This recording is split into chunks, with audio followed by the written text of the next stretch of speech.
Hey yo, what's good? What's going on, everyone, everywhere? Welcome back to another video, man. Make sure you like, comment, subscribe, share the video out, and all the other good stuff. Do it for everyone else, do it for your boy as well. Now listen, as you see, what we got on the screen here is going to be the Buried Bloodline, a new exotic sidearm. This is from the Warlord of Ruins dungeon. I got mine on normal difficulty, but you can also get it on the master difficulty as well. Now look, I've been greatly anticipating this one. I've been theory crafting this one for a minute, and I have paired it beautifully with one of my favorite builds in the entire game. So I want to go ahead and showcase this synergy for y'all and see one of the weaknesses of the build I had previously is now solved just solely based on this gun right here. Now what is this gun do? Pretty much it gives us the power of the Void subclass with any other subclass to pair with it, okay? Now how does it do that? Now, actually, by the intrinsic trait, it fires 2 tracking bolts, which is pretty good. It's an aggressive frame sidearm. That's good in and of itself. I like those a lot. And they also have some tracking to them. I'm pretty sure you've seen multiple videos at this point about the tracking. So, hey, it's okay. It's not anything crazy, though. Now, landing these bolt leeches health from the target. Now, we kind of have a vampire effect. And you can take that vampire effect a bit further with violent reanimation here. When you defeat multiple people, combatants, whatever, with this weapon you're granted Devour, okay? Now Devour, if you don't know, with the rework gives you 100 HP and about, I think it's like 10% of your grenade. So that's just good all around for what we are having it here. Now I went ahead and got the Catalyst too, did the mission for that. So while we have Devour active, this weapon weakens on hit. Now Devour, if you didn't know how it works too, not only do you get the 10% grenade energy, 100 health per kill, you also can constantly keep activating Devour or reactivating Devour, prolong the timer, so to speak, by just getting kills of any kind of source. So it's not how to be this weapon whatsoever at all. So what are we going to do with that? Oh, we're going to take full advantage, okay? Now something you can go ahead and take advantage of right here is Thread Runner. The Hunter Strand subclass. Hunter Strand subclass is absolutely fantastic. In my opinion, it's very, very fun. It's not as all fleshed out, so to speak, I would say, then that's something like the Titan Strand subclass with the Banner of War, because that is very like incomplete in and of itself. With this sidearm that we are going to pair this subclass with, we can kind of make this subclass be complete. It will be our sudo Banner of War, our Healing Rift, our Well, whatever you want to call it. It's going to be it for us. Now, what we're running for this subclass and for this whole build setup, it's going to be Silk Strike Super. That's the only one we have available, so that's what we got. Gambler's Dodge, because we want our melee back, triple jump or strafe jump, depending on your preference. Threaded Spike, grapple, strand grenade. That, as you see, it unravels and creates tangles when you do it. That's going to be important because we're going to have 2 grenade charges and be able to create a grapple tangle point. Now with this tangle point, you can constantly keep grappling back with that with your extra grenade charge and just keep going with that same point. It's pretty much like the navigator thing with the catalyst, but we have it inherently in our subclass. Then why I brought the whole grapple unravels and make tangles is because we're going to take advantage of those tangles with whirling maelstrom. It's pretty much a Rostand shuriken. It is absolutely fantastic and going to be our main thing, what we are going to want to constantly dish out just for the additional help, additional damage, additional crowd control. I mean, it does so many things. It's absolutely insane. Okay, now I will have to say we are going to take full advantage of these 2 aspects with these fragments right here.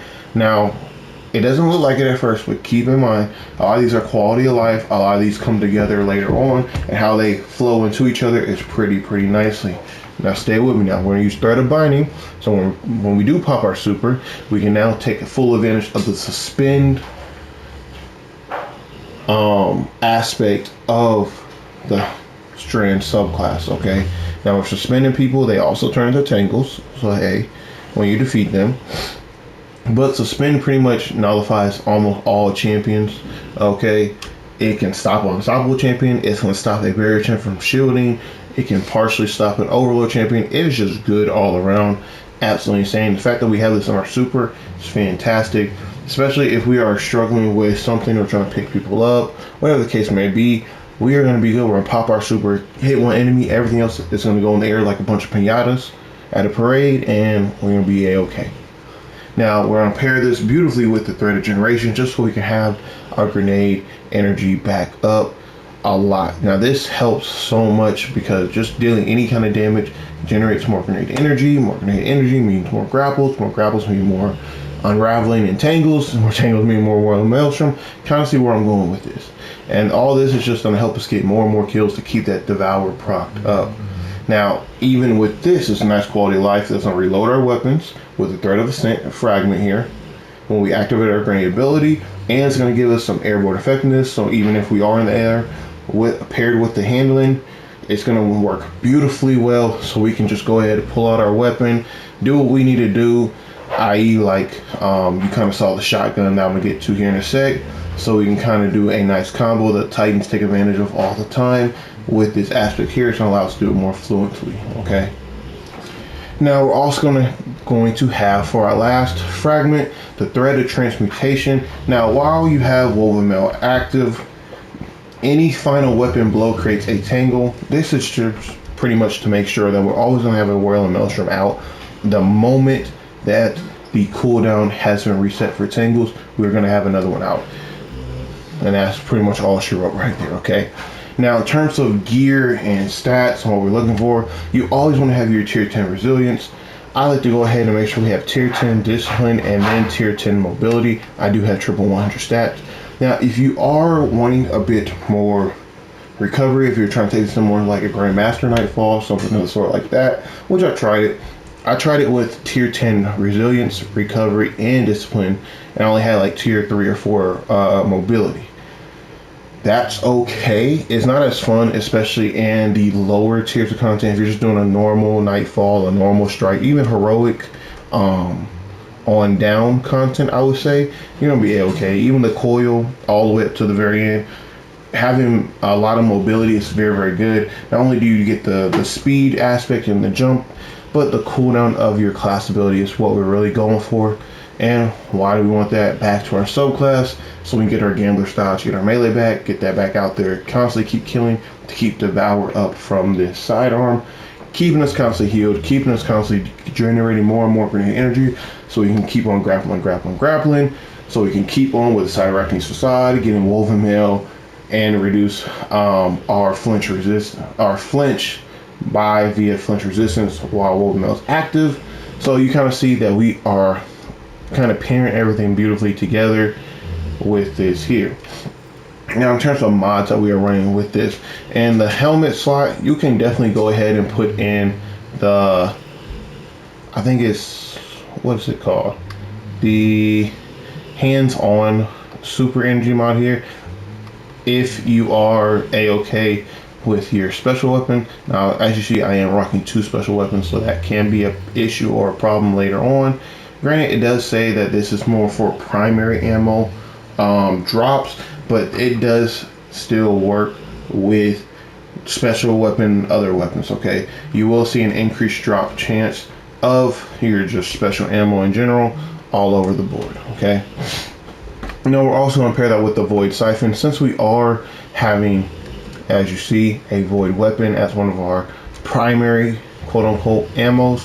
Our shotgun that we're going to be running with is going to be a 1-2 punch shotgun in your kinetic slot, your primary slot, whatever you want to call it. We more want to have the 1-2 punch just because, like I said, with the power of the 1-2 punch paired with our grapple melee that we are going to do, that is going to be very, very powerful. So we're not really going to be using this for just a trash tier enemy. It's more for like those champions, those bosses, those mini bosses, those yellow bars that are very, very tanky. Those are what we're really going to be using this 1-2 punch shotgun for, not necessarily our sidearm. Our sidearm does do mad work, and since it's a special weapon, it does a lot of damage. It's like pretty much like 10,000 per hit or something like that. Something crazy when I was in the Grasp of Avarice here a second ago, just testing it out. It's very, very good all around. I think it does like 8 to 12, so like around 10,000 damage per shot. And since you're shooting 2 ones per trigger pull. That's like 20k damage per trigger pull. Is very, very good. Okay, so you shouldn't really need much else outside of that. But when you do get low on ammo, I like to go ahead and have heavy ammo, not heavy ammo, special ammo finder and scout to help out the team. Then when we come over here to the arms, heavy-handed, I like to have that during more power, more abilities, more damage, more super, etc. Okay. Then have a nice little combo of impact induction, which one we call standard power melee, which this can be not only a threaded spike melee, but also a grapple melee. It reduces the cooldown of our grenade. So if we do a grapple melee, it will reduce the cooldown of our grapple. Very, very good. Nice synergy right there. And then we also have focusing strike, which grants us class ability energy when we cause damage with a powered melee attack. Now you kind of see this is synergy within itself when we use our gambler's dodge to get our melee back. Then we pretty much use our melee or do a grapple melee to go ahead and get our gambler's dodge right back. Nice synergy here with these mods. The chest, you just get any resistance that the activity calls for. I like to wear all three on a base level. Depending on what I'm doing, I'll change it up. If it's something like a void thread, arc thread, or solar thread, I'll put 2 of those mods on or whatnot and tailor it accordingly. Now in terms of our leg mods, you can go ahead and really do a lot of things. You're pretty much free a lot from using like a set standard, because normally you always have your leg mod here like recuperation, so you get health on orb of power pickups. Then you will have, you know, your arc weapon surge for what I have a crux with the god roll / shot surrounded with impact casing.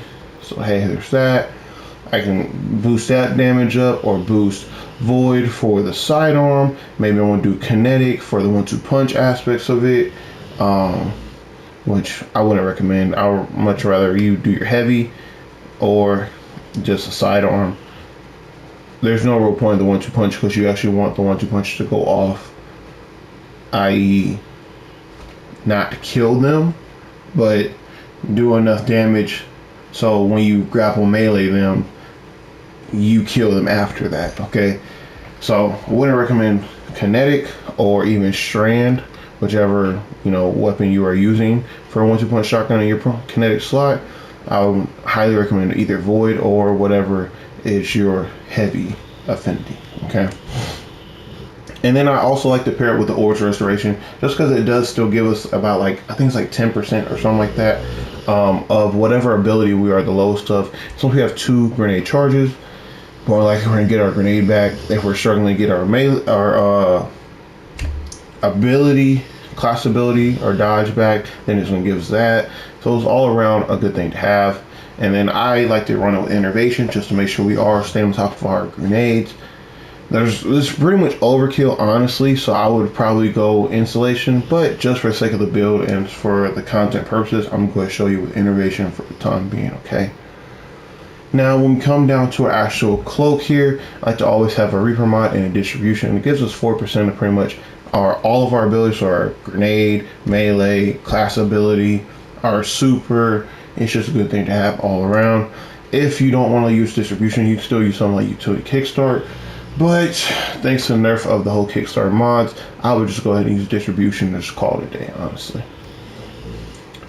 Now, I kind of went over a lot, and I want to just go over the artifact real quick. Make sure you get piercing sidearms, from whence you came to do more ability damage, as well as wish into being to generate more orbs. You could get torched if someone on your team has radiant or using a solar heavy weapon. Then you get radiant that way as well, thanks to Flint Striker. And then paired with torch, since we are on strand, we can throw out our threaded spike melee and do a strand debuff, get more weapon damage. And then pretty much after that, I would say either solo operative and or agent ordnance, depending on what you are running in terms of your heavy. Other than that, that is pretty much the build. Now, in terms of actual rotation and whatnot, like I said, you're going to be pretty much using your sidearm here. Actually, you got the 11,000 right there, right? You're going to be using your sidearm here for a lot of it. Then we have Devour. Actually, Devour's going to keep proccing every time we get a kill.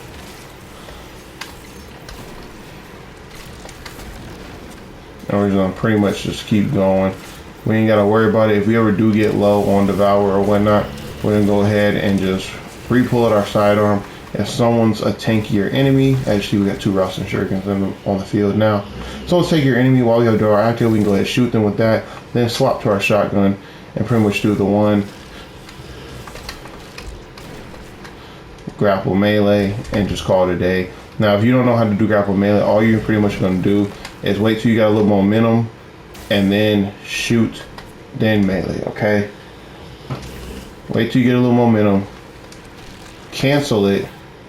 Well, you see I got killed by the burn riches, but you're gonna cancel your grenade charge, or usage, I should say. Shoot your shotgun, and then melee. You gotta do it a bit quicker, but I kind of did it slow, and you still say that it still works. I would just say be very hesitant in doing it slow, since it won't always proc that way. You just kind of gotta, finesse your way. You get a feel for it though, the more and more that you're using it. Sorry, my accent came out for a second. But yeah, nonetheless. And then if you are having a tanker enemy or a boss, go ahead and pull the heavy and just go to town with it. But yeah, without further ado, this is pretty much the ultimate build here, man. I will have to say it is very, very good just to throw around and always run this. I love running the coil. I didn't post this one in the coil or do a display of this build in the coil just because of I had to keep re-recording this a lot, and it was kind of a hassle to keep going with the people in the coil and forcing them to kind of endure me standing there for a little bit. It was just like I didn't want to make people keep going through that. So I came over to Grasp of Avarice for all those who are asking or wondering. Like, hey Trey, we suggested you not be in a Grasp of Avarice and do this, but instead just run the coil or something. And I may do this on one of the live streams and showcase this build there. If you want to go ahead and see it, just check my channel, subscribe to the channel, put on the post notification bell right there, set it to all so you will get notified when I do go live, and you can see more of this build there. I'll say try it out for yourself, see how you like it though. And without further ado, man, I got really nothing else to say at the moment. If you have any questions, comments, or concerns, any kind of theory crafts or suggestions you have for the build, let me know in the comment section down below. And please make sense of your comments. If there is something that's crazy or just I didn't really touch on overly, let me know in the comment section down below. I'll make a whole nother video about it. Don't mind the dog in the background, he is sleeping. It is late. I've recorded this a lot of times, so keep that in mind.